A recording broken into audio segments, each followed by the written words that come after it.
What's good? Brian Tong here, and we are talking about a new 15-inch MacBook Air. You got updates on new Macs for 2023, the iPhone 15, and a whole lot more in this video. So let's start with a recent report from display analyst Ross Young that claims Apple is currently developing a 15.5-inch MacBook Air that could launch in the spring of 2023. Now, production of the panels will start sometime reportedly in the first quarter of 2023, and this would put this display size right between the 14-inch and 16-inch MacBook Pros and would be the largest MacBook Air to date. Now, this product, in my mind, it makes perfect sense in Apple's laptop lineup because right now you got an M2 MacBook Air that starts at $1199. Then you have next up, this is an M2 MacBook Pro 13-inch at $1299. Now, this is a great value on the previous generation hardware and design. But then really the new kid, right, the M1 Pro based 14-inch MacBook Pro at $1999. So from the M2 MacBook Air to the 14-inch MacBook Pro, there is an $800 difference. And you know what would fit perfectly between those two? Yep, you guessed it. A 15.5-inch MacBook Air with no mini LED display, no ProMotion technology to still differentiate it from the Pro lineup, but it would still have the benefits of the M2's media engine for video editing. And we know Tim Cook historically has made sure to have a model at every price level with their product lineups, and it makes perfect sense to fit right in between that gap, let's say somewhere around $1599 starting. Now, the 15-inch MacBook Air is expected to have the same general design as the current M2 MacBook Air, so you got those flat edges, thinner design with a MagSafe charging port, with an M2 chip inside at the minimum, and then possibly an M2 Pro configuration option, but this still makes perfect sense to just slide right in there. All right, Bloomberg's Mark Gurman recently put out a report about Apple's upcoming Mac lineup for 2023, and in it, he says an all-new Mac Pro is still in testing running an M2 Ultra chip, but Apple has squashed this higher M2 Extreme chip. That was the name we all gave it, but it still never officially existed. Now, the new Mac Pro will support a new M2 Ultra chip, which will have up to a 24-core CPU and up to a 76-core GPU with at least 192 gigs of RAM. The Mac Pro will still have expansion capabilities for more memory, hard drives, and more expansion slots, but the rumored higher-end M2 Extreme chip would have had up to a 48-core CPU and up to a 152-core GPU, but Gurman says that the configuration was canceled due to its costs and manufacturing, and he also says it would have probably cost $10,000 starting without any upgrades, making it even more niche than the Mac Pro already is. And look, I'll still wait and see what they release, but I've been patient and I haven't pulled the trigger even on a Mac Studio until I see what this new Mac Pro is all about and officially announced. But even the Mac Studio, this is more power than what, I don't know, say like 95% of the population needs, and my review revealed just how impressive it is. Now, Gurman also says a 14-inch and 16-inch MacBook Pros with an M2 Pro and M2 Max chip, the next generation, are expected to drop sometime early next year. Now, they were originally planned to launch this year, but had delays internally with really no major changes expected other than a processor upgrade and then potentially faster performing RAM. Now, my M1 Max 16-inch, this thing is a beast, and I was able to handle my music video with what? It had 28 video tracks that were almost all 4K video other than the graphics, and then 20 audio tracks altogether. This thing just crushed through it.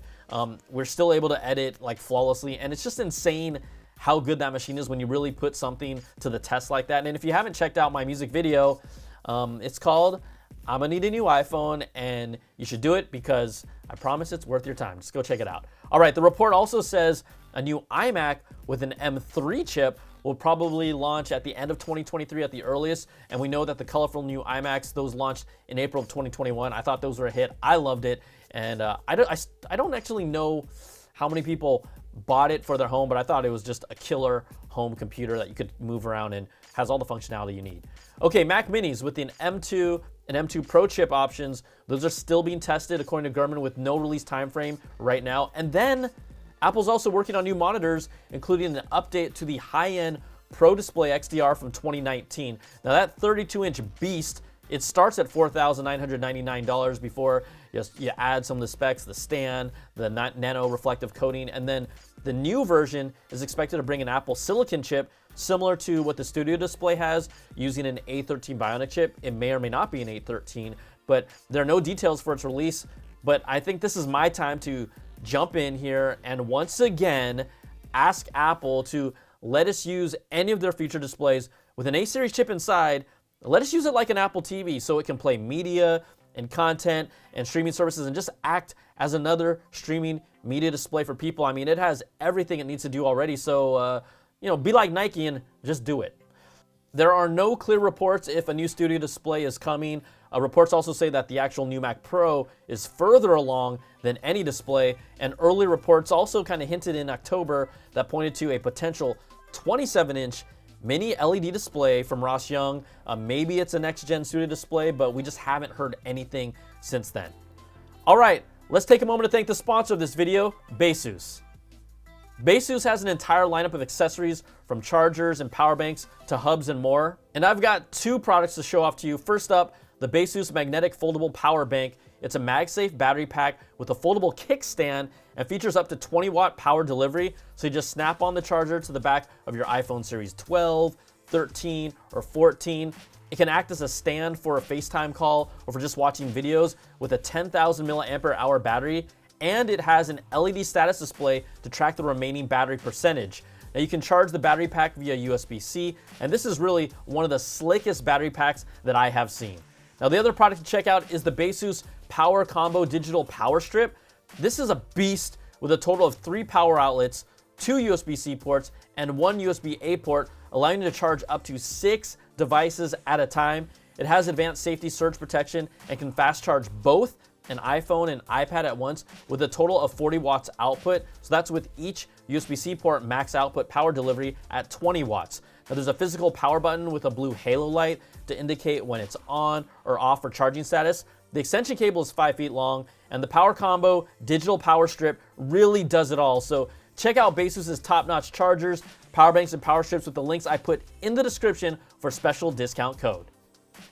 Okay, let's get back to the stories, and we've got some iPad news here, and I haven't been able to check it out yet for myself, but DaVinci Resolve is now available for the iPad, bringing that pro-level video editing app to the iPad and optimized with the new M2 iPad Pro. There's also M1 optimization as well, but earlier iPads with memory limitations, they can have more limited functions. That won't be exactly the same as the desktop version with some changes because of the iPad itself, but it's free on the App Store. There's a $95 upgrade to unlock the Studio version that gives you more premium features. And I've been asking for Final Cut Pro for years, but I might not need it anymore. All right, in iPad news, also a report from the Elec says that Samsung Display is prioritizing the development of OLED displays that Apple plans to use in future iPads. Now, this particular display uses a 2-stack tandem OLED panel, which Apple plans to use in future iPads and Macs. That's compared to a full-cut OLED display that uses a single OLED layer. So the 2-stack OLED increases the overall efficiency and longevity of the display. It can also achieve better coloring, double the brightness, while potentially quadrupling its lifespan. And in case you didn't know, even if they get pretty petty with each other in TV ads, maybe Samsung does, but Samsung still supplies the displays for iPhone and other products and has been doing it for years. Now, the first OLED iPad will reportedly come out in 2024 and not next year. There's also rumor that points to 2024 when a new 13-inch MacBook Air could also get an OLED display for the very first time.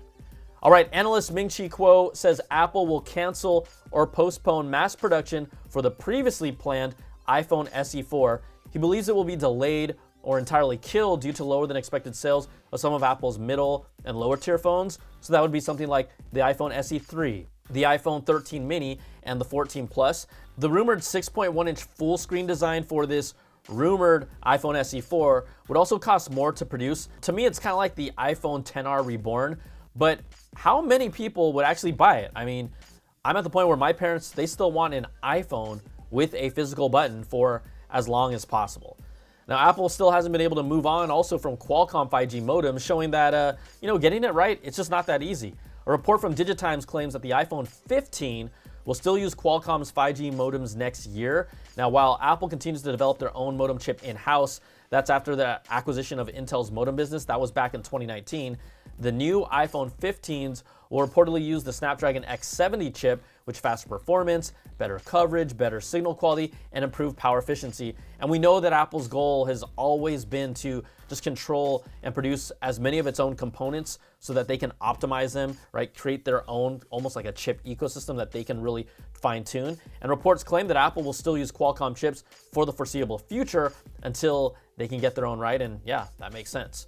Okay, new report says that Apple TV app is rumored to launch on Android, according to Twitter leaker Shrimp Apple Pro, who is pretty reliable. And again, his name is, or her name is Shrimp Apple Pro. Now, they claim that Apple is testing the app internally and it's not coming soon, but did not reveal any specific timetable. But that would bring the Apple TV Plus service to even more devices, beyond TVs, game consoles, and streaming sticks, and more now on Android. Now, Apple already just acquired the rights for Major League Soccer Season Pass, but one service that they didn't land, well, Google and the NFL just announced that the NFL Sunday Ticket will be part of its YouTube TV service as an add-on package. Now, Apple reportedly dropped out of negotiations after being considered really a frontrunner in many reports earlier, but Apple reportedly wanted to have the NFL package be part of Apple TV Plus for subscribers at no additional costs, which I would love, but YouTube is going to end up now paying about $2 billion a year for the rights to the NFL Ticket Sunday. And I say, hey, Apple, you know what? For me, go for the NBA next if the rights come up because it's better. All right, that's going to do for this video. If you like what you see, give me that thumbs up, subs up, and hit that notification bell ding, to get all my latest videos when they drop. And if you want more of that Apple goodness, you can check out my weekly Apple Bits XL audio podcast to get the latest deep dive with all these stories and new ones every week with special guests. Thanks again for watching. Take care, and I'll see you on the next video. Peace and love.